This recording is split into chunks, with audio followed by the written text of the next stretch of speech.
The time has finally come. It's season 4 of the Animal Liberation Hour. We are so excited to be back. Shreya and I have been working really hard to get this out, so we're glad to finally be able to share these amazing interviews with you. It's been over a year since you were last with us. Let's take some time to reflect, learn, and be inspired by a whole new set of guests. The Animal Liberation Hour is a podcast by Animal Activism Mentorship. AAM's mission is to grow and strengthen the animal rights movement by providing a space for activists to have access to a community and educational resources. From one-on-one mentorship to free workshops and trainings to this podcast, AAM aims to empower humans to take action for animals so that the world will have more activists and we can achieve liberation sooner. For more information, visit animalactivismmentorship.com or our linktree, which you can find in the show notes. There you can sign up for a free mentor, donate so that we can continue this work, and keep up with everything AAM. Our very first guest for the Animal Liberation Hour this season is Dara Lovitz. I discovered Dara's book, Muzzling of Movement, and had to get an interview with her. This book is a must-read for any activists, especially animal rights activists, and I hope that you will give it a read. You can probably find her book many different places online, but if you buy it from the AAM bookshop, we get 10% of the proceeds to put that toward our work.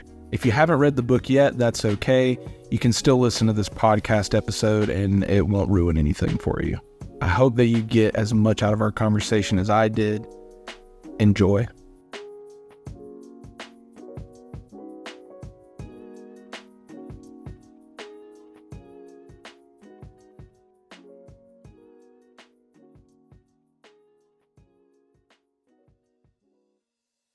Welcome to the show. Thanks for having me. Yeah, before we really dive in, I'd love to know what got you interested and involved in animal rights and how you've been involved over the years. Sure. Well, it all started out at a punk rock concert back in No, I'm kidding. I think all of your guests started in the punk rock scene, and I did not. But it was around the same time. It was definitely in the 90s, early 90s, I think. I was driven by a friend's mom to a protest at an airport, and they were protesting, I guess monkeys were being shipped in crates by some airline to be tested on. Anyway, while I was there, there was a PETA table, and they had literature, and they showed pictures of animals in cages, and so I became a vegetarian that day. I was about 12. And then for years, I single-handedly contributed to the suffering of dairy cows and egg-laying hens because as a vegetarian, I ate so many eggs and dairy thinking that I needed to get protein. And I really thought I was being the best person in the world for saving all the animals I was saving.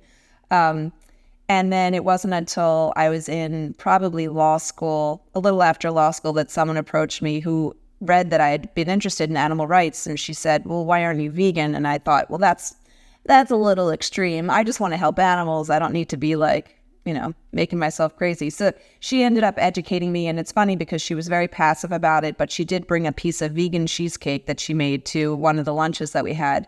And then when I ate the vegan cheesecake and I realized that veganism is not extreme, it's, it could be actually easy. If the cheesecake could taste like this, then it's a movement I want to be part of.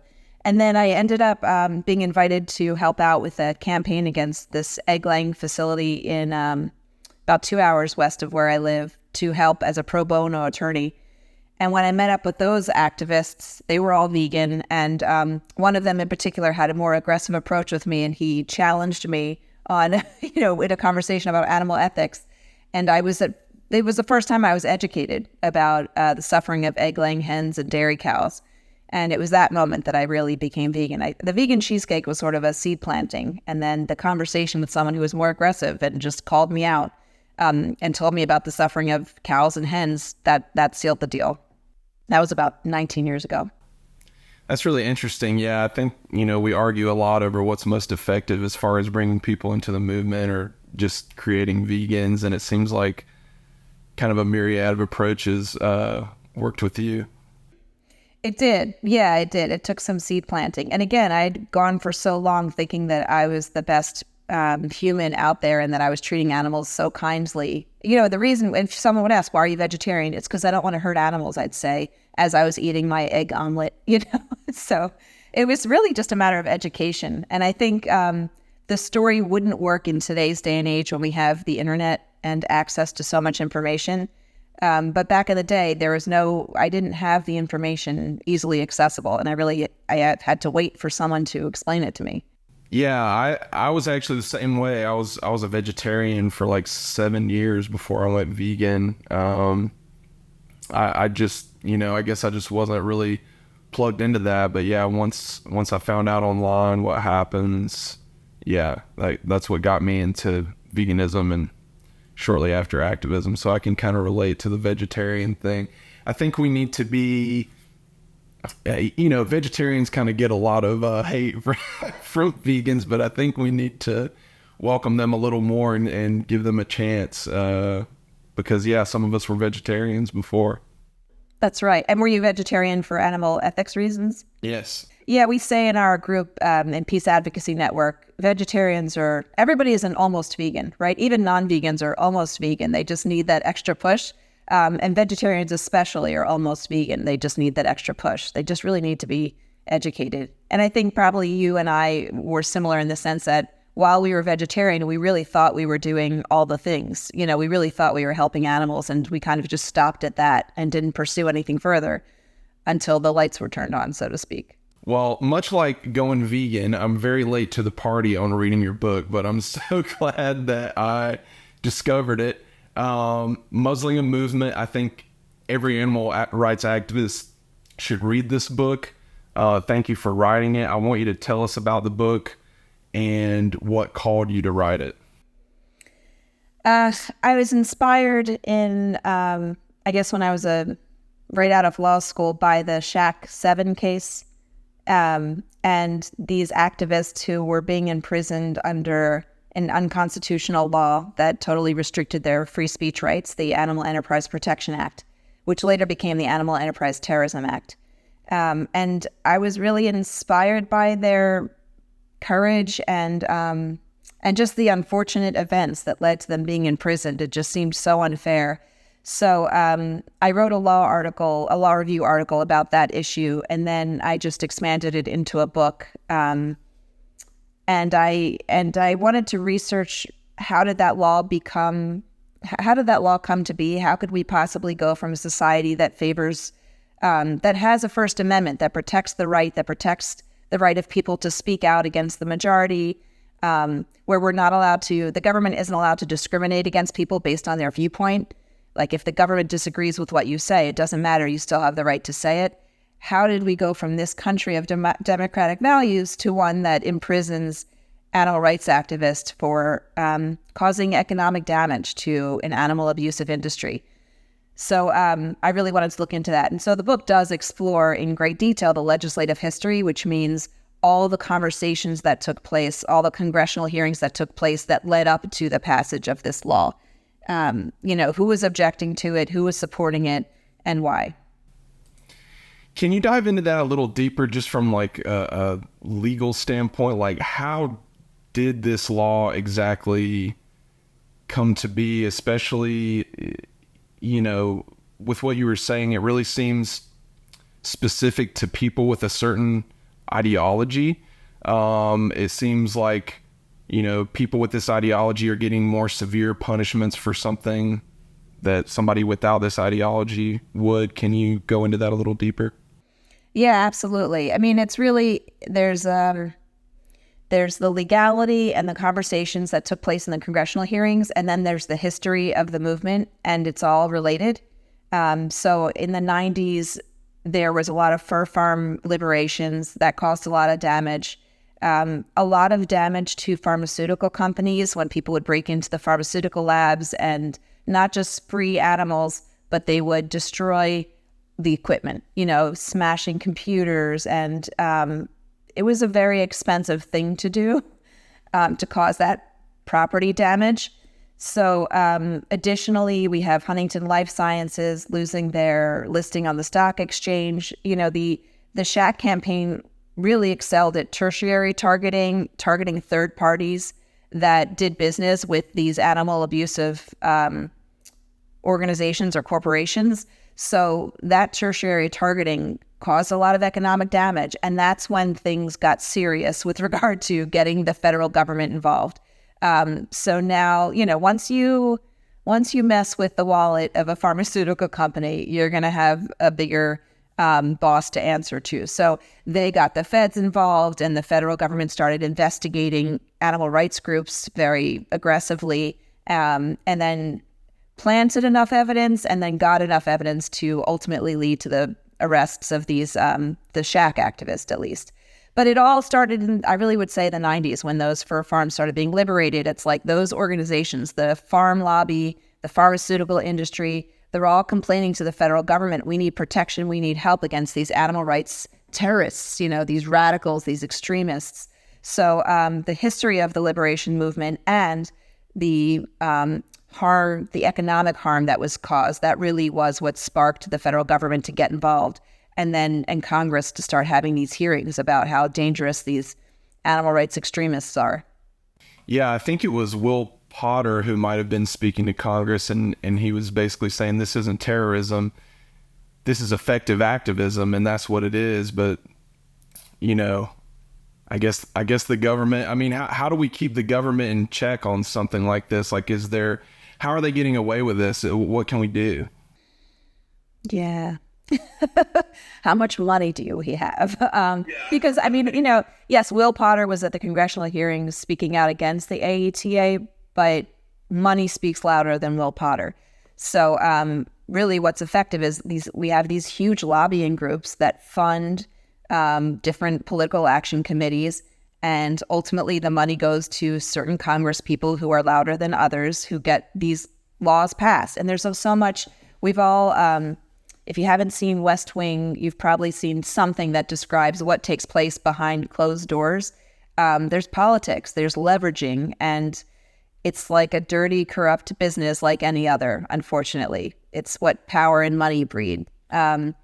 So your question was, how do we stop the government from doing this? If I had the answer, probably we would be in a more powerful spot than I am. I think if you can find, I think you kind of play the game. And if we can find a politician who's animal friendly, I think that would be a great place to start, or at least First Amendment friendly, at least has a concern for democracy. I think that would be a great place to start. Let's see what lawmakers can find favor in what we're saying. And there are some. Yeah, it is hard for me to sometimes stay enthusiastic about that type of activism just because the government disappoints me on a constant basis. But I will say that, on a local level, I live near Charlotte, about an hour from there.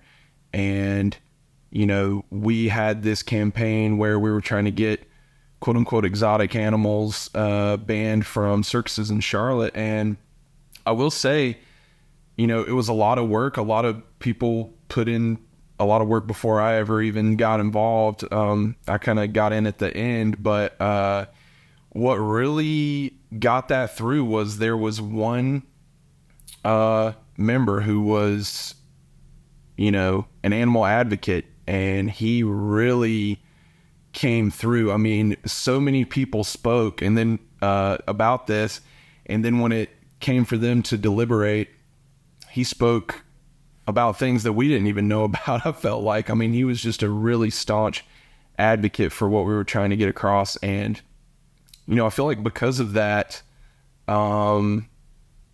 that's what really pushed it through. I mean, I really didn't even think it had a chance, but because he was that passionate about it, I feel like that's a huge reason why that got put through. Now, that wasn't us, I guess, lobbying him necessarily. I think, we let him know about it, and I feel like he just kind of went from there. We got really lucky in that regard. But do you feel like these people are out there in the government, people who are empathetic toward animals that might be like a true ally in this? Not many. I think that's a great example that you give, though, where it can happen and change can happen at that level. And when it does happen at that level, it's almost not questioned. It's legal, it's legit, it's passed by the, it follows all the rules. There are not many, but they're out there. I think Dennis Kucinich was a friend to animals. I think the mayor of New York City is vegan.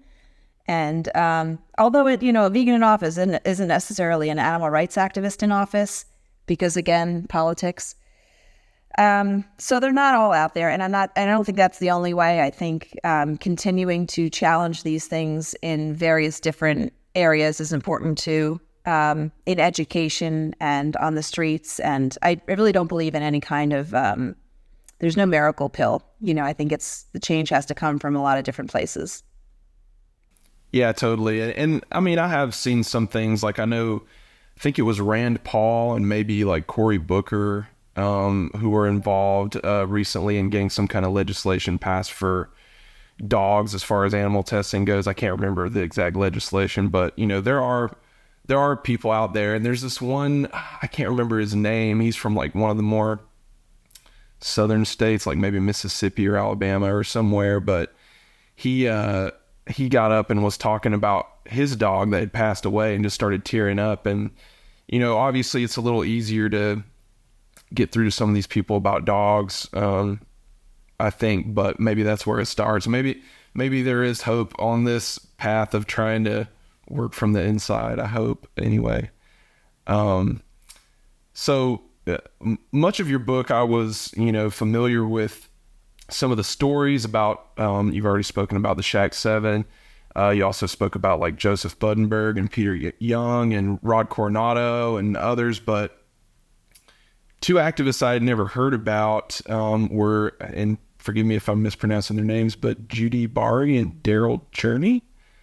Can you talk a little bit about what happened with them? I thought this story was just really bizarre. So in 1990, Earth First organizers Judy Bari and Daryl Cherney, and I'm also not sure about the pronunciation of those names, they were driving, and then they were like driving in a station wagon, and there was an explosion that tore through the station wagon.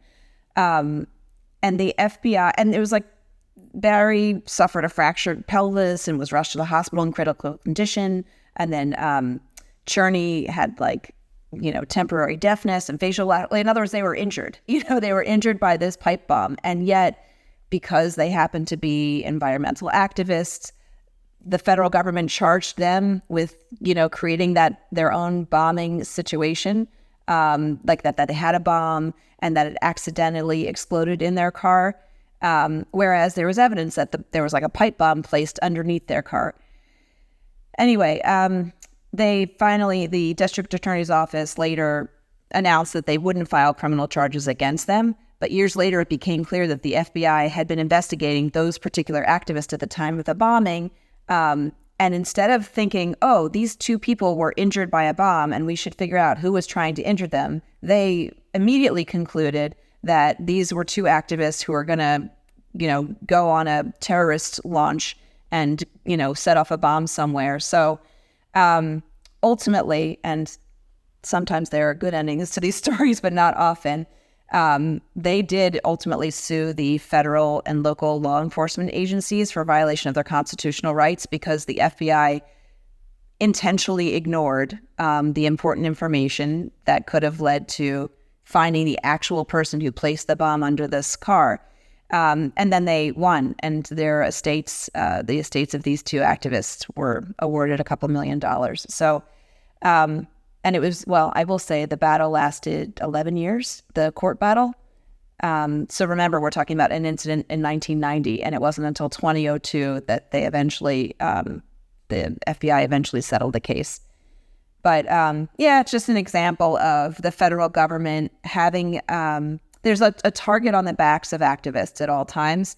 And if the federal government isn't trying to get an informant into your movement, they're tracking all your moves, and, they're waiting for something to happen that they could just pounce on.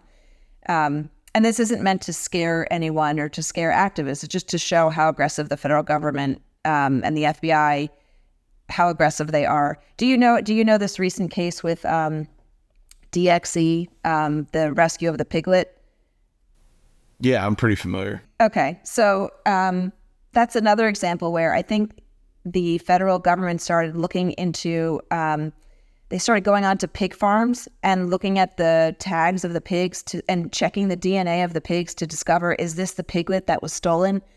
And it came to light that the cost of the pigs that were stolen was something like $33. Yeah, I think they said like that basically, it was like the equivalent of dented soup cans as far as like loss prevention or something goes. Yeah. Right. And imagine all the effort of our federal government and our tax money, our federal tax money funding the effort of FBI agents going on to pig farms and checking the DNA of pigs for for $30-something worth of, I have air quotes for the podcast population, air quotes on worth, the cost of $30-something worth of pigs. I mean, it just shows the extent to which the federal government, I believe, is misguided and spending a ridiculous, disproportionate amount of resources chasing animal rights activists instead of, chasing people who can actually cause harm to fellow humans. Yeah, I recently read a book called The Terror Factory by Trevor Aronson, and it's not just animal rights that the feds do this with. It's all kinds of stuff. They almost create terrorists in a way, and it's awful. I would encourage people to definitely dive into that more and read into that more, because it just does not seem like those alphabet agencies are on our side, or really on the side of the people at all in most instances. So going back to the Shack 7, I'm not sure if you're familiar with like what's going on in Atlanta right now with the Defend the Atlanta Forest and Stop Cop City stuff, but I've been keeping up with that, and it sort of reminds me of Shack with how like law enforcement and lawmakers are responding. Are you drawing any parallels there with that? Yes. I draw more parallels with kind of like the 60s movement and the anti-war protests with the police presence. It seems like the idea of having a large police presence, it reminds me of, do you know about the anti-war protests that led to the Chicago trial? Was it Chicago 7? Yeah, the Chicago 7. Yeah. So I sort of feel like it reminds me more of that. But yeah, I mean, I think it goes with this general theme of an prosecution of democratic activists. Yeah, there's been at least some good developments recently with that. I think some more businesses have dropped from funding the Atlanta Police Foundation, and also actually physically doing the work of destroying the forest. And I think it was the district attorney or something that basically kind of said that, I don't want to say what she said because I'm going to mess it up, but I know she said something positive. That basically seemed like it was going in the direction of, these people are not terrorists. I mean, these are people who are labeled as terrorists for allegedly sitting in trees. And, one activist was even killed peacefully sitting in the forest. And, I don't know. It does feel a little grim sometimes. And even in your book, I would say it even ends on like a little bit of a grim note. It felt like, I wonder if that's how you felt when you wrote it, and is that how you feel now? Is there hope for animals? Is there hope for activists with all this, repression and cruelty and everything? What's your take on that? Yeah, well, in my defense, the book was published in 2010, and and things have changed.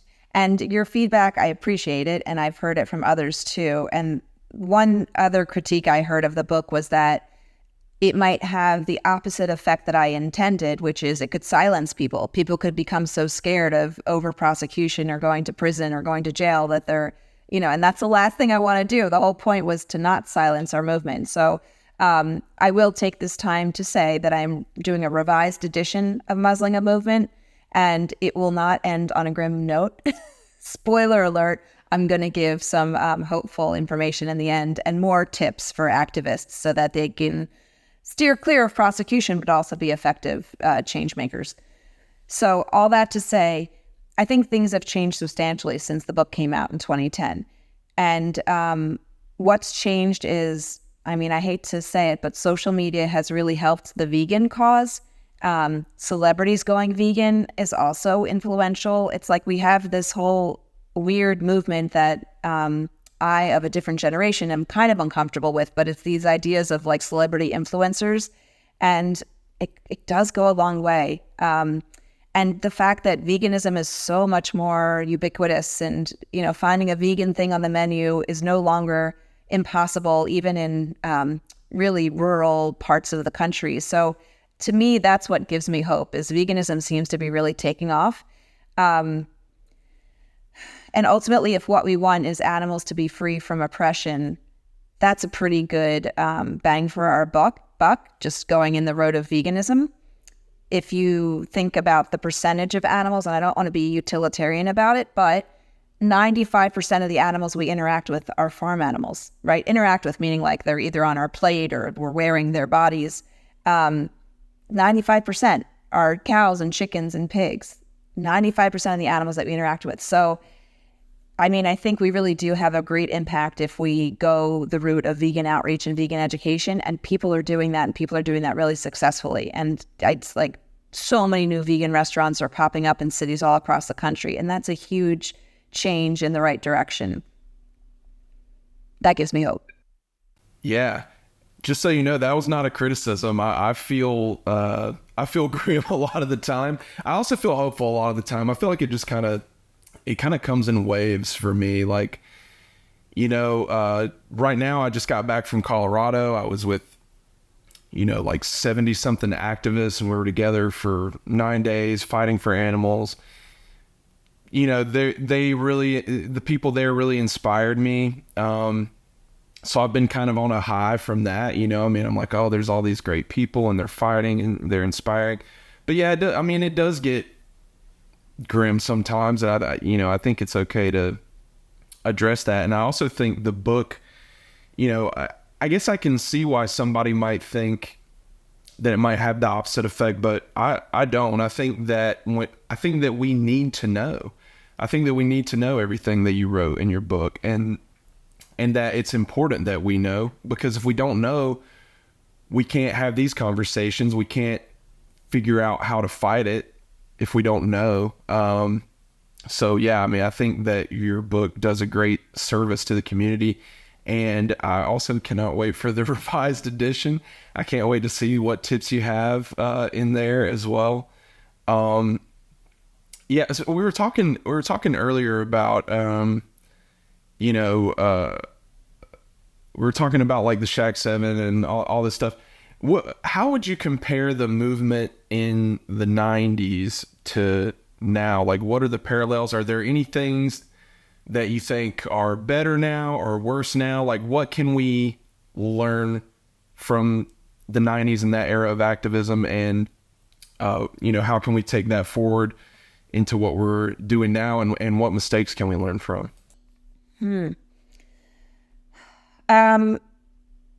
It's a hard question for me to answer without sounding a little grim. I think something that's changed that we have to figure out a way around is the increase in technology with regard to security.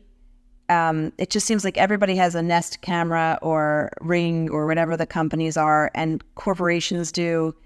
It's just harder to skirt by anymore. They even have night cameras that can track your activity at night. So I think animal liberations have been muted. The ones that were so ubiquitous in the 90s. Every fur farm was being attacked, and pharmaceutical labs, and it was just easier to break in and save animals then. It's harder now because there are cameras everywhere. So unfortunately, I think that's changed. However, again, something that's different now is the internet and online communities. I mean, when I was growing up, I was the only vegetarian, and even in my personal circles, I'm the only vegan. But I'm no longer stuck to my personal circles. I have the entire World Wide Web at my fingertips.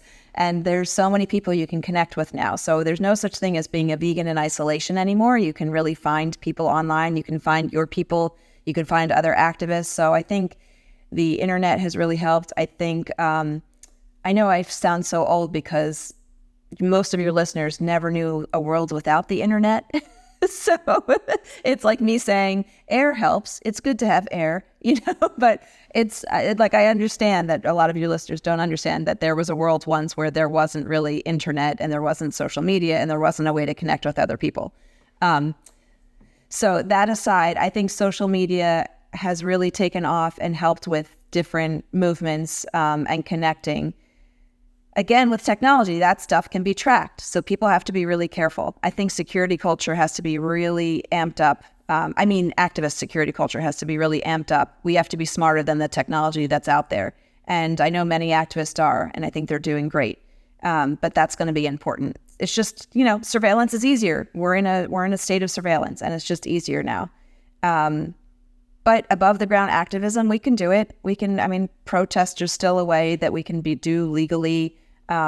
Boycotts are very easy to do. So there's just, there's other ways to do it. And it's so much easier to mobilize now that we have all these connections through social media and email and those kinds of things. So I really think technology is the answer. If it's a one-word answer, it's technology. That's what's changed. It's made it harder because there's more of a surveillance of activists. And it's made it easier because we can connect more. Yeah, I do remember the days before the internet. I remember when the internet was coming around and the horrible dial-up noise and AIM and all that stuff. Yeah, I know. Yeah, even though I grew up through that, I kind of forget sometimes because, yeah, technology and the internet and all that is like so ingrained in everything we're doing, and even just basic privacy is hard to come by nowadays. So yeah, definitely security culture is something that should be focused on. That's one thing that Animal Activism Mentorship is trying to do is, help people out with learning about security culture. We've got some workshops online about that, and I hope people will watch those. Another thing that I think that activists need to ingrain themselves in more is just animal rights history and history of social movements in general.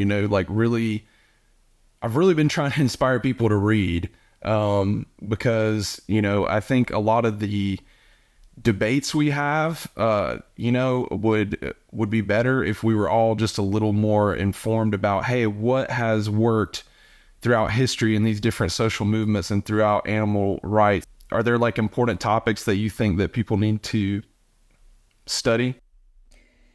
Yes, I agree with you. Also, I'm a reader, and I just think everybody should be reading more. And I can't even. I have kids, and I can't even get them to love books. Like I don't know how to get through to them. I just think it's not. Reading is something. Again, I was raised in a world without internet. Like, how did you get any information as you read books? So I don't know if I was born in a later time, would I be such an avid reader? But yes, I think reading is important. I also think if you don't like reading or if you have a complication with your reading, there's a lot of good documentary work out there. You can watch a really good documentary, and those are, of course, a form of propaganda, but so are books, right? There's always like a slant and an angle, and as long as you're smart about it, you can really, learn a lot through movie and film. And that said, I think reading about any movement is helps you understand your movement from a different angle. Sometimes you learn about strategies and tactics that other movements have used. Sometimes you can learn from other movements' mistakes. You can learn by interpreting how the public reacts to that movement, and think about that, and how can you avoid any negative consequences of that if you care. Civil rights, Black Power, Immigrant rights, it's every single movement, like social movement, has important history for us to learn. And I think it does make an activist a better activist for their particular issue if they understand what the struggles and triumphs of other activist groups are or were. Yeah, definitely. One group that I've especially liked learning more about is ACT UP, and the more I read about them, the more I realize even some of our chants have like evolved from ACT UP chants. And die-ins, I'm pretty sure, originated with ACT UP because they were doing die-ins to bring awareness about people dying of AIDS, and making that like a visual display. I think. I'm sorry. Was ACT UP an AIDS activist group? Yeah. Yes. Yeah. That was one of the main groups in like the 80s and 90s. They're still around, but obviously like during the thick of that pandemic, that's what they were doing. And there were a lot of like subgroups and stuff like that too. But yeah, I've realized that.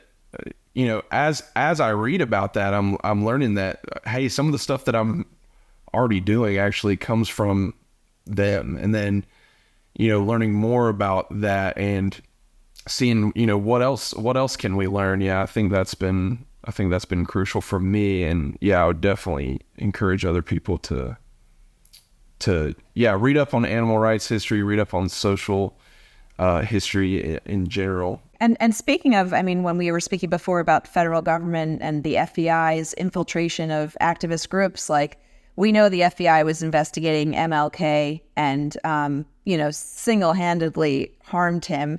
And I'm doing a deep dive into I know I mentioned this before, but Abby Hoffman and the anti-war movement. And, they send informants around. The federal government has sent informants into any kind of social activist group.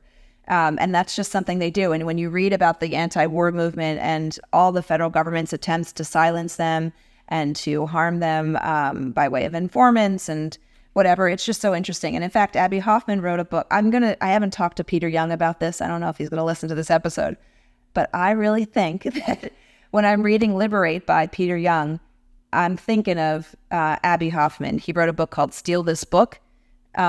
And it's it's like a template for how to get free stuff and how to live. Like, you don't have to have a job. You can just get free stuff.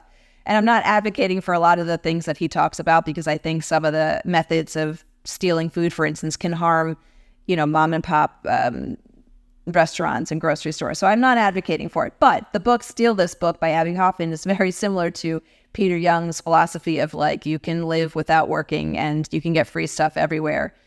So I see a lot of parallels there, but it's really just like this activist mentality for finding a way to get by. So anyway, yes, I see parallels from all other movements, and I like that you've taken inspiration from ACT UP. That's a really that's inspiring. Yeah. Peter's book. That's another incredible book. His mindset, about things like that. He's just like one of those people that gets things done. I really enjoyed reading Liberate as well. I've got The Trial of the Chicago 7 on my shelf, but I have not read it yet, and I haven't read Steal This Book, but I might have to read it ASAP now that you've got my gears turning about that. My library didn't have it. I love the library if I can, but Steal This Book is out of print, and the libraries don't even have it, so I had to buy it from a used bookstore. But then I have I shouldn't move this recording device that I have set up on books, but on one of the books is The Armies of the Night by Norman Mailer. And then I had the Abby Hoffman book, something, My Life is Soon to Be a Major Motion Picture. And again, it's like he lives the fugitive life, similar to Peter Young. I think that's where I also drew the parallel, is just this, like, his description of having to live as a fugitive and how you have to get a fake ID and have a false name, and you can't make personal connections, and, just sort of living off the grid. And while, the federal government is surveilling your loved ones and just trying to get a hold of where you are, that whole experience is like parallel to Peter Young's experience as a fugitive. So yes, parallels among parallels of all these activist groups. I think it's a great idea to read about them, learn about them, and see the parallels, and of course see the differences, and see where we can where we can do better. Yeah, absolutely. And for those of you that are not avid readers, there is a movie about the Chicago 7. There's probably a documentary too. I haven't seen a documentary on it, I don't think, but yeah, they definitely made like a Hollywood picture about it. I think Sacha Baron Cohen plays Abby Hoffman. Netflix. I think it's called The Trial of the Chicago 7. Yeah, something like that. Yeah, I'm sure people will be able to find it if they type in Chicago 7. I think it is still on Netflix, but yeah, it's been a while since I've watched that, but I think I remember it being a pretty good movie. It was a great movie, really well done, and it has an all-star cast, and it really shows the injustice in the trial itself. The judge were just so unfair, and it has Bobby Seale, someone portraying Bobby Seale and how he was bound and gagged in the courtroom. That was so awful. So awful. It's like it's almost unbelievable, but it happened in real life, and it wasn't really that long ago. Right. It must have been the 70s, I think. But yeah, it's really incredible to watch. But that's entertaining, right? So if you don't want to read a book, then watch The Trial of the Chicago 7 on Netflix. Yeah, and Judas and the Black Messiah, that's another good movie. I would encourage you to read about the Black Panthers as well and Fred Hampton. But yeah, that's another good movie as well. So we're talking about like trying to navigate the animal rights space. I mean, for those of us that are entrenched in veganism and animal rights and social justice, it can be, like I was saying before, like for me personally, I have like ups and downs on it. Like sometimes I'm feeling burnt out. Sometimes I'm feeling, really great about the work that's being done. I saw on Instagram, you posted something that I really liked. So I'm going to quote it here. You said, "I don't have to allow my anxious thoughts to seize my brain. I can control my reaction to them. I can uncreate the negative perceptions. I can rewrite the script." I really like that. As activists, how do we walk that tightrope of, remaining radically empathetic and also continuing to fight without letting all these negative thoughts seize our brains? Yeah, I wrote that as a person who suffers from anxiety, and I did a lot of research on, and I participated in exposure and response prevention, which is exposure therapy for a specific phobia. But I really do, I do believe in the importance of self-care. I think it's easy for animal rights activists in particular, but anybody who feels strongly about a cause and doesn't feel like they're winning, so to speak. It's so easy for us to feel weighed down by suffering, and it's important to engage in self-care. We have lost too many animal rights activists in our movement to suicide, to death by suicide, and I can see the connection between knowledge and depression. The more you know and the more you can feel the suffering, the more it feels impossible to go on, self-care is super important. And I think being self-aware is important. If you feel like you've done too much research for the day and you're feeling really low, it is important to take a break, and it's okay to take a break. I think activists have a hard time turning things off.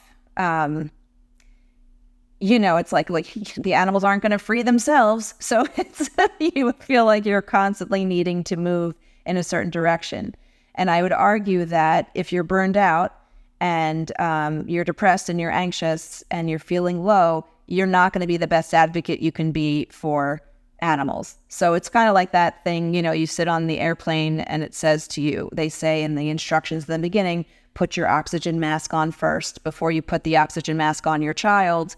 And that's important in our movement. You aren't helpful to animals if you yourself are burned out and depressed and anxious. You're not going to be thinking straight. You're going to make mistakes. So in order to be the best advocate and the best activist, you really need to take care of yourself. So I think self-care is something that's sort of coming into light now, and activists could do more of, and pay more attention, be more self-aware, so that they can ultimately be the best advocate for animals. Did I answer your question? I don't think I did. What was the question? Yeah, you were just talking about walking that tightrope, and that was the question. And staying empathetic while also remaining effective and being able to do this work. And yeah, I think that's valuable advice. So when you first started out in animal rights, was there as much of a focus on self-care? Like, has the culture on that changed at all? There was no talk about self-care when I was coming up at all. I think the culture has really changed. And I think there's just been a shift in general that mental health is something people should pay more attention to in general and in our community. I think our community is getting better about allowing space for people to heal. I think I should have said in my last answer, while I was rambling, I should have also rambled in this direction, that I think it's important to look back and see what you've accomplished. It's easy to focus on, and it's human and natural to focus on your failures. If you think about it, like for survival reasons, it makes more sense to hone in on the mistakes you made, because those were life or death mistakes. So in order to survive, you need to really think about the mistakes. But now we're at a situation where we don't have to always focus on our mistakes. We can focus on our wins and our triumphs. And so I don't want people to think that a setback means that they're failing. I think it's important that they need to look back on all they've accomplished and to feel inspired by their own actions, the actions of others, and not look at like a setback as a major failure and a reason not to go on. So I think that's important. Like looking back and reflecting, I think is important. Pausing and taking a moment to be self-aware and to engage in any kind of self-care. Self-care could just be walking outside. It could be listening to an app that has bird sounds. Like it's, self-care is whatever it means to the activist, or just like listening to loud music, in their bedroom with the door shut, whatever it takes to sort of do something for yourself. I think that's really important. And yes, so to answer this new question, was not a thing when I started out, and it has become a thing. It's become more acceptable even to admit mental health concerns that you have. It's just more acceptable now, and it's something that I hope activists continue to be aware of and speak about. Yeah, totally. I think that's why I really liked what you said on your Instagram as well. I know a lot of people struggle with anxiety. I have some people close to me that definitely struggle with it. I struggle with it at times. And I mean, I guess there's a lot to be anxious about in the world. There really is. Yeah, I mean, I think that's valuable advice, especially coming from you, because you've been in the movement for a while, and I've only been an animal rights activist since 2017. We're in 2023 now, and I've seen people come and go just in that amount of time. And, I think a lot of it is because, people get burnt out. They really are passionate about this, and they really dive into it. And yeah, I mean, it can slip away from you really fast. So I definitely like your advice of, taking a break, reflecting on the successes that you've had. I mean, any animal rights activist that's going to have any kind of success is also going to have failures. I mean, that's just the truth, right? Yeah, we're human. We make mistakes, and that's okay.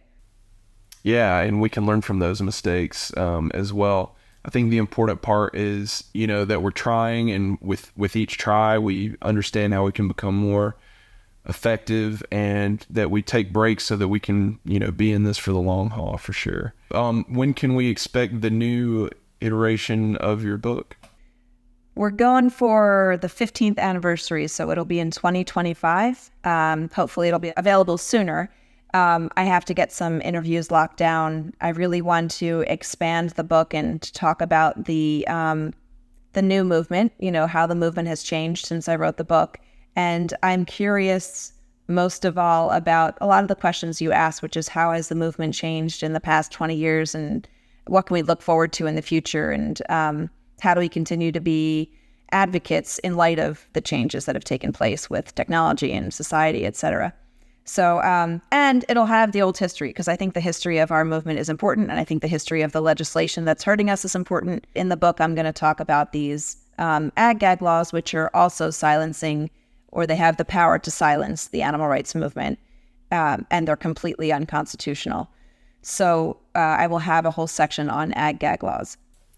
Yeah, if you don't mind, I'd like to talk about those for a second, because I actually recently watched you in a video from like 10 years ago speaking at a conference, and you were talking about ag-gag laws, and you said something that I thought was really powerful. You had the audience raise their hands if they became vegan or were influenced to go vegan because they saw a photo or a video.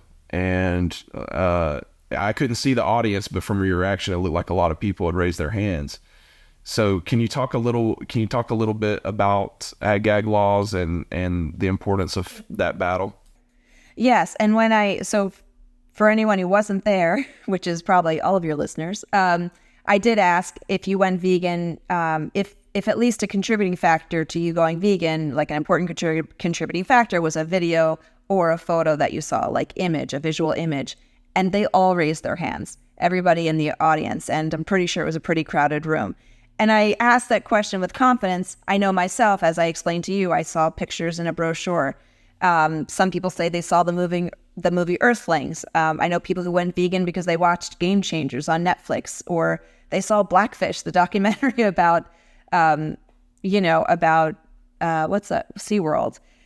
So I think visual imagery is extremely powerful and extremely important for making people understand. Words are great, but the power of the picture and the power of the images can really go far. So an ag-gag law is a law that criminalizes trespassing onto a farm, taking video footage or still imagery of anything on the farm, and then, later publishing the photo or the video. And it's not, of course, this sounds like an animal rights thing, and of course that's why the ag-gag laws were written, to combat this trend of animal activist groups who will send someone to, maybe even apply to work on the farm and then take video footage and then use that video footage, put it online, and create some kind of campaign against the company. In my personal case, as a prosecutor of an egg-laying hen facility battery cage case where we had an investigator go in and take footage, and there were all these hens impaled by the wires and dead bodies everywhere, and that's the footage used in the animal cruelty case. So totally legal animal cruelty case, using that evidence like it was important. Most animal cruelty cases that I can think of in the country started with the video. And then that was used as evidence to show that there was cruelty at this farm, in this instance. So, or of the dog and the puppy mill. I mean, videos are so important in order to support cases, prosecutions for animal cruelty, and to get the word out, and so that people can become educated on where their food comes from. So ag-gag laws are absolutely there to silence the animal rights movement. And they also inhibit other movements.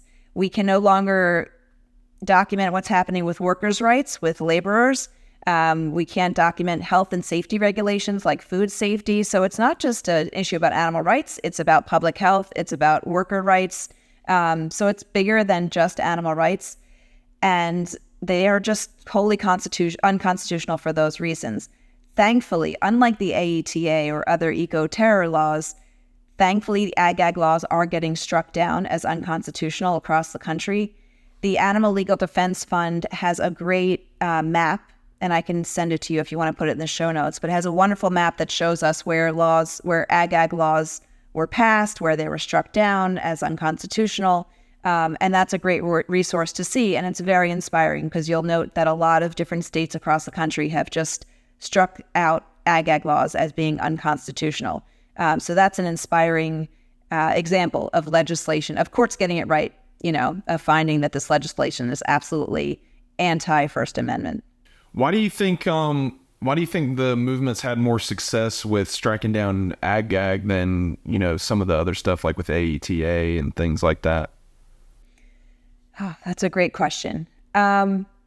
I think ag-gag laws, they're worded pretty poorly. Just the way they're worded, it's easy to say that this is overbroad and it encompasses activity that shouldn't be encompassed. The AETA is bigger. I mean, it's a federal law. The government changed the Animal Enterprise Protection Act, which focused on protecting groups that abuse animals, to the Animal Enterprise Terrorism Act. all of a sudden the shift is on terrorism and aggressively prosecuting animal rights activists and then prosecuting them as terrorists. So the shift there is important. And I think that the intent, I'm quoting the law, like the intent to harass or threaten makes this a different ballgame altogether. It's really about the intimidation that people who abuse animals feel when they have people standing on their front lawn saying puppy killer. So I don't know. I think it's just a different legislation altogether because it really is focused on the people who abuse animals or who do business with the people who abuse animals and how they feel and how threatened they feel and the harassment of them by animal rights activists. Whereas this is, the ag laws are more isolated to the incidents of going onto a property and taking video footage. I also think that the Animal Enterprise Terrorism Act is specifically targeted to animal rights activists, where again, ag laws, it really does encompass public health and worker rights. So maybe courts are more sympathetic to that, the overbroadness of the ag laws.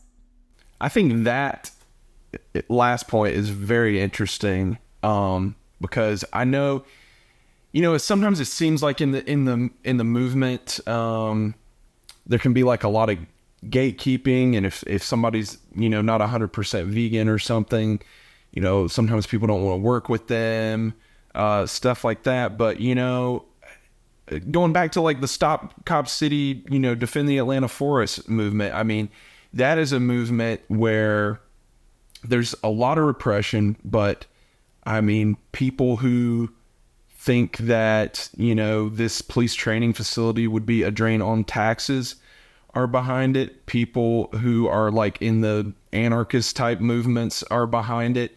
People who are into animal rights are behind it. People who are, want to protect the environment are behind it. People who are anti-police or at least believe in police reform are behind it. And I think that if Cop City is never built, that's going to be the reason why. It's an issue that brings a lot of movements into it. And, so I think that's really interesting what you said about ag.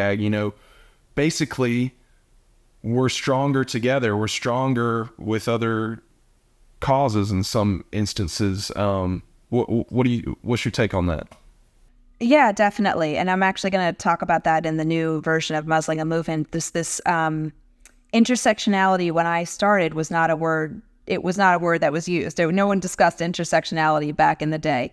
Now intersectionality, that is the collision of movements and how we can we can sort of attack oppression from various different angles and see the connection among different movements. I think it might be the way of the future. And I think animal rights activists are more willing to look beyond animals and see oppression in human population and how it can help our movement just sort of aligning interests. So it might mean partnering with a group that does not advocate veganism because that's not their cause. But together with numbers, we might have more power in combating oppression from the same direction. I love that. I'm so glad you brought that up. I think that's an important message for people to hear. I know it can feel like, icky sometimes, like talking to an environmentalist who's like not vegan. You're like, it bothers us, right? Because we're all vegan and we all know. But in reality, when we're working on, these types of issues, yeah, I think like you said, I think that's the future. I think it's the way forward. And it might not be applicable in every situation, but when it is, I mean, and the animal rights movement is so small, right? I mean, it can feel like there are a lot of us because some of us are kind of in this bubble, I guess, of, being surrounded by friends who are animal rights activists and our online communities and everything like that. But really there are so few of us. So when we can, combine or team up with other movements, I mean, I think that's a powerful thing for sure. It is. And I think that those are the people who are almost vegans. They're almost vegans. they're closer to, to being turned into a vegan or an animal rights activist, because they're already out there, they're already on the line, they're already passionate about a cause, they're already thinking beyond just their selves and their egos. So those people, you're more likely to get them to come onto your side with a good conversation than someone who's not also on the front lines. I used to be a legal chair for a national environmental group, and I thought I was doing good work until they said their biggest donors, like most of their money comes from the hunting community. So I wanted to speak out against hunting, and they wouldn't let me because most of their money came from the hunting community and if you look at the history of hunters, and that's the next book I'm writing is about hunter harassment laws, but I've done a deep dive into the history of hunting in this country. And our first hunters are conservationists through and through. They really believe in conserving, and they're concerned about endangered species, and they're concerned about the fauna and the trees, and they hunt animals, and they love being in nature, and they love nature, and they hunt animals. And so it's, I ended up leaving that. It was just a pro bono thing I was doing, but I left it because I really couldn't handle the fact that I was supporting hunters by being part of this organization. But it just goes to show it does feel icky sometimes to work with environmentalists who say they care about the environment, but they still contribute to the greatest suffering of the environment, or the greatest harm to the environment, which is supporting animal agriculture. The single biggest contributing factor to global warming is animal agriculture. So if you call yourself an environmentalist and you eat animals, there's a real problem there. And so I agree with that statement about it being icky. And I also am saying that those are the people that if you can just have a conversation with, and, when you're not battling the common enemy and you're just taking a break and having a casual conversation and eating your vegan sausage sandwich, you can casually bring up some information about animal agriculture that the environmentalists who's so stuck on whatever issue they're stuck on, they just didn't even open their minds to the possibility of how they're contributing to the harm of the environment.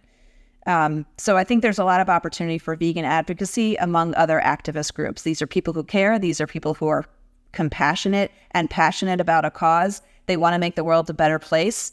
I mean, that's, those are almost vegans. Yeah. And I mean, just like I spoke earlier about those politicians who were advancing some legislation for like dogs and animal testing now. Are those people hypocritical because they're helping dogs and not, pigs, for example? Yeah, maybe. But like, let's get the help for dogs while they're willing to support it. You know what I mean? Like, let's take advantage of that. Let's team up with those people for that issue. It doesn't mean you have to even be best friends or anything. I mean, let's just, get let's be strategic for the animals, basically, is what I'm getting at here. And, I remember a circus protest that I went to once, and, not everybody there was vegan. One guy there was like a full-blown meat eater, and it was actually an awesome opportunity to be able to talk to them about veganism. And I did it in a way that, didn't like shame them, because I'm really happy that they're out there doing activism. I mean, I think that's incredible that they're doing activism for animals. It's wonderful. So I tried to, do it in a way that wasn't, shaming them, but also like letting them know, because they're clearly compassionate people. And maybe if, they hang around the right crowd, or maybe if they have the right information or whatever, that could help them in a transition to veganism. So if that's like your prerogative, your main goal is like turning people vegan, I mean, I think that this can be, like you said, like basically a platform for that. Yeah. I mean, so that person at the protest wasn't vegan yet. My kids learned the power of yet. Yet is such an important word, because at the moment he's not vegan yet, and you might be the one to change him from not vegan yet to vegan. And I think that, I've heard this quote, the opposite of love isn't hate, and the opposite of hate isn't love. The opposite of both love and hate is apathy. And I think the person you're not going to convince to care about animals is someone who's just apathetic, someone who just doesn't care, period. And I know people like that. I know people who I could show them a picture of the cutest puppy or kitten. Let's start there, because, just start at the average person who thinks cats and dogs are cute, And they'll look at this picture and not have anything. They wouldn't even, they wouldn't even care if that little puppy in the picture suffered. Apathy is the scariest thing to our future. And I think, like, if we had to think of what's stopping the world from being vegan tomorrow, I think in our movement it's probably infighting. It's vegans fighting against vegans, and just like spending any energy combating another vegan, I think is such a waste of time. Spend your energy trying to work on someone who's not vegan, because that, I always think about this. The person that you're fighting who's vegan, for breakfast, you know what they had? They had tofu scramble. And for lunch, they made a choice to bring a granola bar or something to this place they were going because they didn't have a vegan option. Like, those people are making vegan choices all day, and you're going to spend your time fighting that person instead of fighting someone who's actually harming animals every day. So I think infighting is going to bring down our movement if we don't get it under control. And I think externally, outside of the vegan movement, the biggest enemy is apathy. It's people who just don't care. We can't convince them to care about animals. We can't convince them to even listen to us. So that's my biggest concern, is people who are apathetic, and I don't have a solution to that problem. But what you and I are talking about are activists who are not apathetic. They are compassionate people. They have passion. Those are our allies. And it's really just about, like you said, being friendly, conversing, making it casual. It could be passive. It could be a little more assertive, but just educating them. That's our greatest hope for the future. It's just sort of engaging everybody who's passionate about something into coming into our camp and being passionate about this thing too. I think those are super wise words. I want to talk a little bit about the importance of roles in the movement, and about the role of, like the law side of things. You're a professor of law, so I know that there's probably some people listening to this that are maybe young and trying to figure out, what kind of career that they might want, or maybe there's someone who's like thinking about going back to school or something, and wondering, how can I help animals? And obviously there's many ways to do that, but I'd love to hear from you about animal law and what people can do with a law degree for animals. Sure. I will say I don't regret going into law, because I think it's led me to where I am now, and I've learned so much, and having a law degree has been extremely helpful in so many different ways. And it's not the only way, and it's hard to be an animal. I'm not a full-time animal lawyer. It's really hard if you want to make a living to be a full-time lawyer who advocates on behalf of animals. Very few have done it successfully, and the animal rights groups across the country that do have lawyers that they pay, I mean, those jobs I probably couldn't count more than 6 or 7 of those. So if you believe that going to law school will, that in your future, all you'll be doing is advocating for animals and you'll make a living doing it, that's kind of unrealistic. So that said, you can use your law degree to make so much, to do so much good in the world. And if you're willing to work pro bono as a lawyer, you could do so many things in animal law. You can work on animal cruelty cases. You can work on legislation. I spent years working on legislation to help repeal the Animal Enterprise Terrorism Act. I wouldn't have been able to do that without my law degree. And I wouldn't have been able to work on that case against the egg farm operator for the animal cruelty there. So the law degree is super helpful. It's also helpful in other groups, like if you want to get into environmental law on the side of, defending the rights of endangered species to not be endangered, or, defending the rights of rivers to not be dumped in, you can go on that side. Again, you're not going to make a ton of money fighting on behalf of the environment or fighting on behalf of animals. Also, your law degree can help with immigration issues, with various human rights cases. So I think a law degree is, if you care in that way, a law degree can help you become a really good advocate for animals and for others who need you to advocate for them. It's not necessarily the most lucrative job in the world if that's the case if that's the cause you take. If you're willing to work pro bono. And that's what I did. I had a full-time job that wasn't doing what I love, but I had enough skills, and I gained skills through my paid job, like in trial work. I was able to then be a good trial advocate in pro bono cases for animals. And if you're okay with that, I think law school is a great education to have. Yeah, I think it can get you far. Also, it's not for the faint of heart. If you don't like reading, I don't see how law school would be a good fit. It's a lot of reading, and you have to be willing to like do the work in that respect. And I don't even know if I could handle it now. If I went to law school now, I don't know if I could handle all the reading just with all the other commitments I have in life. So it's a big commitment. And I've had some amazing law students who are just inspiring with what they're doing with their law degrees. There's a lot of good you can do with it. So that is to say, if you wanted a full-time paid job as an animal rights lawyer, that's really hard to find. I think that was a very well-rounded and honest assessment, and I think people who are listening, who are considering that, will really gain a lot of insight from that, and I know we appreciate that. I don't want to discourage any of your listeners from going to law school if that's what they want to do. I think there's a lot to be learned. It's just about, I just want to be realistic, because I have students who take my animal law class, and they just, they'll email me afterwards and say, this is what I want to do for the rest of my life. And I have to give them the same speech, that there's so much good you can do as a pro bono animal rights attorney. And also, I think it's important, I'm just sort of expanding on my last answer. It's okay if you're not doing animal rights law as your full-time job, because that's where you'll gain the skills. That's how you learn how to write motions and how to read memos and interpret the law and be a trial lawyer or review contracts. Like, all of those skills that you gain from your full-time job can help you in your pro bono work. So everything is important, and every experience is important, and you learn from everything. So if you're open-minded and and into reading, then law school is a great place to start.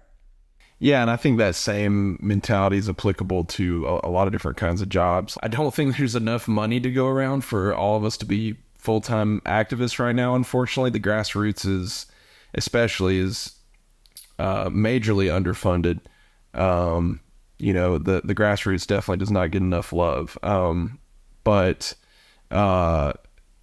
yeah, I mean, there are ways to kind of like work around that. Like, you use what you learn at your full-time job to be able to help animals with that. I mean, I think that's a great kind of way to have that balance of, making some money, being able to take care of yourself. Maybe, if you make enough, even being able to donate that to some causes, and also being able to, take those things and use those skills for animals. I think that's a great way to look at it.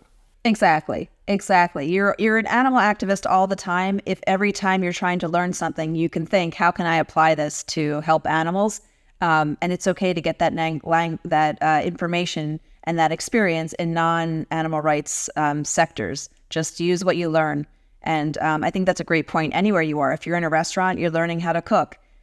There's, that can certainly help animals if you can, make something delicious vegan and have non-vegans eat it, either in a restaurant setting or otherwise. So yeah, no matter where you are, what you're learning can be used to help animals. And if it's like a good attitude to have, just be open to always learning and always improving and always growing, and you'll be a fantastic advocate for animals. Totally. Yeah. It all depends on your mindset. So beyond that, do you have any advice for brand new animal rights activists? So the people that are just coming into the movement right now, that are brand new, do you have any advice for those people? Welcome to the movement. Yeah, I think it's not going to be so different from advice given by other guests of your podcast. I agree that they should find their strengths and go with that, or find interests. They might not even think they're particularly good at whatever it is, but if they're interested in it, that's really important.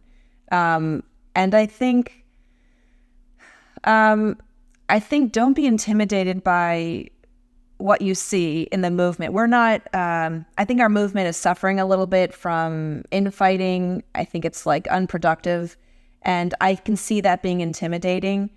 I could see it being intimidating, engaging in some kind of like debate online, and then somebody attacks you personally, and then you just want to shrivel up and leave the planet. So I don't know if, if you don't have the stomach for an online debate, don't get into an online debate. Find what makes you happy and learn about it and do the best you can. And, again, go with your strengths, go with your interests. Don't feel like you have to be everything to every animal, because you can't. No activist can. And just put yourself where you're most happy and most useful.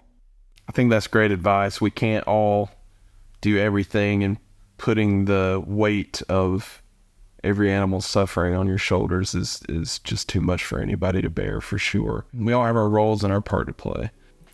Well, this has been amazing. Thank you so much for being a guest today. And I know our listeners have learned so much from you. I encourage everybody to look more into your work. I encourage everybody to read your book. I encourage everybody to be on the lookout for the new iteration. And, we will post different ways that you can follow Dara in the description below.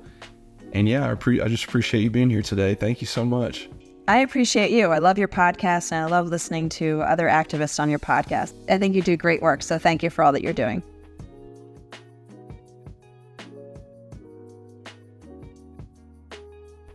Isn't Dara just amazing? I hope that you enjoyed that episode as much as I did.